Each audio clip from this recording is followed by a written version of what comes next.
Bienvenue sur Africa 24 dans cette nouvelle édition du Non-Stop Info. Voici les titres de l'actualité. Le discours du général Abdel Fattah al-Burhan à la tribune de l'ONU. Le chef de l'armée soudanaise en guerre contre les forces de soutien rapide depuis plus de 5 mois alerte l'ONU sur le risque d'extension du conflit et plaide pour une solution pacifique. Hausse du taux d'inflation au Nigeria. Au mois d'août dernier, il était estimé à 25,8% contre 24,08% en juillet, soit son plus haut niveau en 18 ans. Et puis le défi de l'autosuffisance en riz au Sénégal, un défi que les autorités tentent de relever depuis plus de 10 ans. Les détails à suivre dans ce journal. Voilà plus de 5 mois que le chaos règne au Soudan. Depuis le 15 avril dernier, l'armée et les forces de soutien rapide se livrent à une guerre sanglante qui a déjà fait plus de 7000 morts selon l'ONG ACLED. Et alors que l'espoir d'un retour à la paix semble encore loin, le général Abdel Fattah al-Burhan redoute une régionalisation du conflit. Il a sollicité l'aide de la communauté internationale pour résoudre pacifiquement cette crise. Marie-Raphaël Antolo. Depuis le 15 avril 2023, le Soudan est en proie à une guerre née d'une incompréhension entre le chef du principal groupe paramilitaire soudanais, Mohamed Dagalo, et le président du Conseil de souveraineté de transition du Soudan, Abdel Fattah al-Burhan. Depuis lors, les affrontements qui ont dégénéré en violence ont fait plus d'1 millier de victimes et 700 000 réfugiés selon l'Agence des Nations Unies pour les réfugiés. Face à cette situation, le président du Conseil de souveraineté de transition du Soudan, Abdel Fattah al-Burhan, à la tribune des Nations Unies, a appelé la communauté internationale à œuvrer pour un retour à la paix au Soudan. Depuis le 15 avril, Monsieur le Président, le peuple soudanais connaît une guerre destructrice lancée par les forces de soutien rapide rebelles. Ils ont établi des alliances avec des milices tribales et d'autres acteurs régionaux et internationaux. Ils ont amener des mercenaires de plusieurs régions du monde et se livrent aux crimes les plus atroces contre le peuple souverain. Ces groupes ont tué, pillé, volé, violé et se sont emparés de biens et de logements de civils. Le fardeau de la guerre semble d'autant plus lourd à porter pour l'économie soudanaise, héritière des sanctions infligées au régime d'Omar el-Béchir. À la chute de ce dernier en avril 2019, le gouvernement civil avait tenté en vain de redresser la barre avant d'être renversé par les généraux. Aujourd'hui, la dégradation du climat sociopolitique a entraîné la fermeture de plusieurs fleurons de l'économie, détruisant des milliers d'emplois. Les ports du Soudan étant à l'arrêt, le coût des denrées alimentaires a flambé de près de 60% selon l'ONU, plongeant ainsi quelques 20 millions de personnes en situation d'insécurité alimentaire. Une situation qui met à rude épreuve les systèmes de survie déjà fragiles de la région. Chercher la paix pour mettre un terme à cette guerre et alléger les souffrances de notre peuple. Nous avons également accepté l'initiative de nos frères du Soudan du Sud, de l'Ouganda et de la Turquie. Tout cela s'est heurté au refus des rebelles de trouver une solution pacifique et ils souhaitent détruire l'État, commettre un génocide et déplacer les personnes de manière forcée. D'après le président de la transition soudanaise, si rien n'est fait, l'histoire du Soudan contenue dans les différents musées et d'autres constructions historiques seront détruites. Abdel Fattah al-Burhan a appelé les organisations régionales à travailler dans l'intérêt du peuple africain, soulignant qu'il ne permettrait pas à certains partis extérieurs d'imposer des solutions aux problèmes soudanais selon leurs propres intérêts. C'était le 27 juillet dernier. Le Conseil de sécurité de l'ONU votait à cette date la reconduction de l'embargo sur les armes en Centrafrique. Une reconduction que n'a pas manqué de dénoncer le président Faustin Archange Touadéra à la 78e Assemblée générale des Nations Unies. Pour le chef de l'État, cette directive constitue une entrave à la réalisation des objectifs de l'agenda 2030. Un sujet de la rédaction. Sa demande était prévisible tant elle est incessante. À la tribune de l'ONU ce 21 septembre, le président Faustin Archange Touadéra a une nouvelle fois réclamé la levée de l'embargo sur les armes en Centrafrique. Un embargo reconduit par le Conseil de sécurité de l'ONU, et ce jusqu'au 31 juillet 2024. Pour le chef de l'État, cette décision qu'il juge cynique est aussi synonyme d'obstacle à la réalisation des objectifs inscrits dans l'agenda 2030.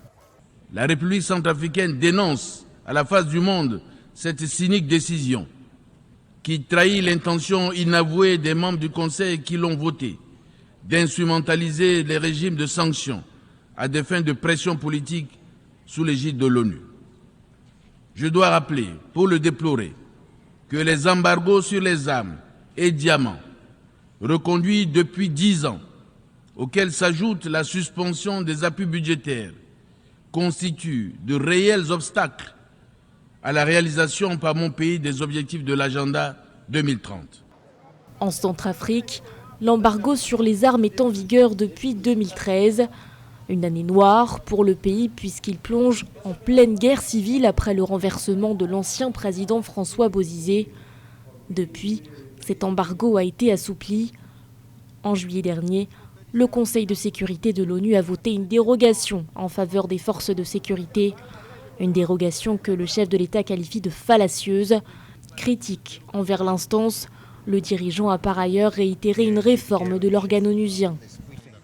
La position africaine commune sur la réforme du Conseil de sécurité de l'ONU, afin d'augmenter le nombre des membres permanents et non permanents, et d'accorder un siège permanent à l'Afrique, et ce ne sera que justice. La République centrafricaine estime qu'il est urgent de réparer cette injustice historique subie par l'Afrique au regard des agendas importants tels que le sommet du futur en 2024 et le 80e anniversaire des Nations Unies en 2025, qui pourront être des occasions d'unir les pays membres afin de prendre des mesures concrètes pour la dite réforme. Une demande formulée depuis des années par l'Union africaine qui milite pour une meilleure représentation du continent au sein des institutions internationales. L'UA réclame à ce propos au moins 2 sièges permanents avec droit de veto au sein du Conseil de sécurité de l'ONU. Dans l'actualité également, deuxième round de négociations entre l'Égypte, le Soudan et l'Éthiopie autour du grand barrage de la Renaissance. Les 3 pays se sont de nouveau retrouvés à la table des discussions ce 23 septembre à Addis Abeba. Une information confirmée sur les réseaux sociaux par le ministère éthiopien des Affaires étrangères. Les pourparlers, interrompus depuis avril 2021, avaient finalement repris le 27 août dernier. Le mois suivant, le Premier ministre éthiopien Abiy Ahmed a annoncé la fin du remplissage du barrage, un projet source de tensions entre Addis Abeba, Khartoum et le Caire. L'Égypte et le Soudan craignent en effet pour leur approvisionnement en eau. Les prix continuent de grimper au Nigeria. Selon le Bureau national des statistiques, le taux d'inflation a atteint 25,8% au mois d'août, le plus haut taux enregistré en 18 ans. L'instance précise également que l'inflation sur les denrées alimentaires s'est chiffrée à 29,34% en août contre 26,98% en juillet. Les précisions de cher Omar Kamara. Le taux d'inflation annuel au Nigeria a atteint son niveau le plus élevé en 18 ans selon les dernières données publiées par le Bureau national des statistiques NBS. En août 2023, le pays de l'Afrique de l'Ouest a enregistré une inflation de 25,8%, ce qui a suscité des craintes quant à l'impact sur l'économie et le pouvoir d'achat des Nigérians. Cette accélération de l'inflation record est le résultat de plusieurs facteurs tels que la dépréciation de la monnaie locale, le Naira, la hausse des prix des denrées alimentaires et la flambée des coûts de l'énergie. Au Nigeria, on parle d'inflation car on assiste à l'augmentation globale des prix et non uniquement les prix de quelques biens et services. En effet, au Nigeria, on observe que chaque naira permet d'acheter moins de produits. Le prix du panier de biens au Nigeria a fortement augmenté et c'est une inflation alimentaire portée sur le prix du pain, des céréales, des pommes de terre, l'igname, le café, le thé, le poisson ou encore le cacao. Selon le Bureau national des statistiques, l'inflation alimentaire qui représente l'essentiel des paniers d'inflation du Nigeria a augmenté à 29,34% en août contre 26,98% en juillet, alors qu'on note une augmentation des prix des produits de base, en particulier le pain, les céréales, entre autres. Les conséquences de cette inflation titrée du record du plus haut niveau jamais connu au Nigeria en 18 ans seront malheureusement la baisse du pouvoir d'achat des ménages, la réduction de leur épargne, la redistribution de la recherche, l'augmentation des coûts de production et surtout la diminution de la compétitivité, ma foi. Pour remédier à la situation, des mesures ont été introduites par le gouvernement nigérian dans le but de stabiliser la monnaie locale et encourager la production locale. En juillet dernier, la Banque centrale du Nigeria a augmenté ses taux d'intérêt de 25 points de base à 18,75% et devrait fixer à nouveau ses taux le 26 septembre prochain. Dans le reste de l'actualité, l'aide internationale continue d'affluer en Libye et depuis les inondations meurtrières provoquées par la tempête Daniel, plus de 70 avions ont atterri pour délivrer des équipements de secours. Le gouvernement de Tripoli a par ailleurs stipulé dans un communiqué que 24 pays ont acheminé de l'aide humanitaire. Parmi eux, les Pays-Bas qui ont notamment livré de la nourriture et des médicaments.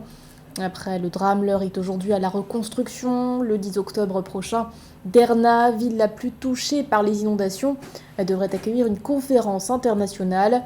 Le but, présenter à la communauté internationale des projets modernes et rapides pour la reconstruction de la ville. Rappelons que le bilan des inondations est toujours incertain. Selon les derniers chiffres donnés ce samedi par les autorités de l'Est, les inondations ont fait plus de 3800 morts. À ces chiffres s'ajoutent également plus de 43 000 personnes déplacées selon l'Organisation internationale pour les migrations. Depuis plus de 10 ans, le Sénégal s'est donné un objectif de taille, atteindre l'autosuffisance en riz, un défi qu'il devient urgent de relever dans la mesure où l'Inde, premier exportateur mondial de riz, a récemment décidé d'interdire l'exportation de riz blanc non basmati. Pour inciter les producteurs à se lancer dans la filière rizicole, les autorités avaient mis en place une subvention de 32 francs CFA par kilo de riz cultivé sur le territoire national. Aïcha Moyouzami. Depuis l'annonce en juillet 2023 de la suspension par l'Inde des exportations de riz brisé moins cher, les autorités sénégalaises multiplient les initiatives pour limiter sa dépendance aux importations en développant la production nationale pour être autosuffisante d'ici à 10 ans. Pour inciter davantage de producteurs à se lancer dans la riziculture et augmenter les revenus de 20%, les autorités ont mis en place une subvention de 32 francs CFA par kilo de riz cultivé sur le territoire. Ainsi, pour améliorer la production, les femmes de la localité de Goudiri à Tambacounda s'activent dans la riziculture. Nous avons l'obligation de venir chaque mardi, mais des groupes sont formés pour superviser chaque jour nos champs de riz. Nous remercions la Sodagri et les techniciens en agriculture qui opèrent dans la zone. À ce rythme, le Sénégal va cesser d'importer du riz sous peu. Au Sénégal, les femmes constituent la majorité de la main-d'œuvre du secteur agricole qui représente 30% des emplois sénégalais selon la Banque mondiale. Cependant, elles sont confrontées à de nombreux défis, le changement climatique, les risques d'infestation et les ravageurs, une situation que le gouvernement envisage d'améliorer à travers le déploiement sur le terrain de ses services techniques. Dans le cadre du programme national d'autosuffisance en riz, l'État du Sénégal a mis en place des semences subventionnées et des intrants. Cette année, nous avons eu la chance d'avoir pour le département de Goudiri près de 118 tonnes de semences de riz de Nerika 4 et 6 et de Sahel 108. Et ces femmes ont pu également bénéficier des intrants tels que l'engrais DAP et TSP que l'État du Sénégal a mis gratuitement au niveau des producteurs. En 2012, Macky Sall avait déjà annoncé un plan d'autosuffisance en riz à atteindre en 2017. 10 ans plus tard, la production de riz ne représente que 40% de la consommation nationale, le reste étant importé. L'apport des femmes dans la filière rizicole permet de pratiquer la culture de plateau et de bas-fond. Si cet apport n'est pas encore suffisant, il permet déjà de contribuer à la consommation locale qui devrait atteindre 1,5 million de tonnes de riz par an d'ici 2030 contre 900 000 tonnes en 2022.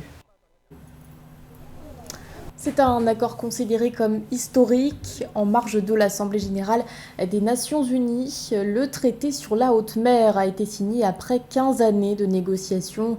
Un texte signé par l'Union européenne et plus de 60 pays dont le Maroc. Objectif, protéger d'ici 2030 30% des mers et des terres à Ménéchi.